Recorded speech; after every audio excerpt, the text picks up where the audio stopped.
Hi hello నమస్తే welcome to our channel. నేను మీ చార్మి.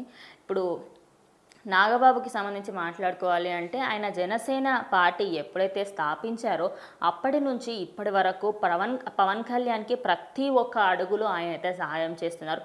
ఆయనని ఎవరైనా అంటే పవన్ కళ్యాణ్ ఏమీ రియాక్ట్ కారేమో కానీ ఖచ్చితంగా నాగబాబు అయితే రియాక్ట్ అయ్యేవారు. ఎందుకంటే ఆయన ప్రతి ఒక్క విషయాన్ని క్షుణ్ణంగా పరిశీలిస్తూ ఉంటారు. అలాగే పాలిటిక్స్ పరంగా చూసుకుంటే ఆయన అయితే మీరు అనే అర్హత ఉంటే అనండి, లేకపోతే అనొద్దు అనే విధంగా కూడా ఆయన కొన్ని సందర్భాలలో మాట్లాడడం జరిగింది.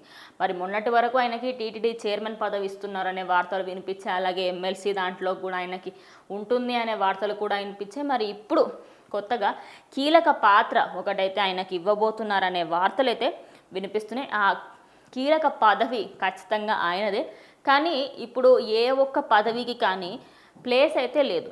అంటే ఆల్రెడీ అందరూ ఒక్కొక్కటి తీసేసుకున్న తర్వాత మరి ఇప్పుడు నాగబాబుకి ఏ పదవి ఇవ్వబోతున్నారు పవన్ కళ్యాణ్ అనేదే బిగ్గెస్ట్ క్వశ్చన్. మరి దీనికి సంబంధించే తాజాగా ఒక వార్త అయితే బయటకు వచ్చింది. అదేంటి అంటే సినీ పరిశ్రమ విస్తరించేలా బాధ్యతలు తీసుకోవాలని పవన్ భావిస్తున్నారు అని. అయితే సినీ రంగానికి సంబంధించి ఆల్రెడీ చాలా మట్టుకి కోవిడ్ తర్వాత ఫుల్ లాస్లో ఉంది అనుకోవచ్చు. ఇప్పుడిప్పుడే కొంచెం కొన్ని పాన్ ఇండియన్ మూవీస్ వల్ల కొంచెం ముందుకు వెళ్తుంది అనుకోవచ్చు. మరి అదే అలాంటి సమయంలోనే ఇప్పుడు సినీ రంగాన్ని ముందుకు తీసుకువెళ్ళే ప్రయత్నంలో నాగబాబుకి సంబంధించి అయితే ఆయనకు అందులో భాగంగానే నాగబాబుకు ఈ పదవి ఇవ్వనున్నట్లుగా తెలుస్తోంది. నాగబాబుకు దక్కే పదవి పైన అధికారికంగా ఇంకా ఎవరు ఇంకైతే చెప్పలేదు.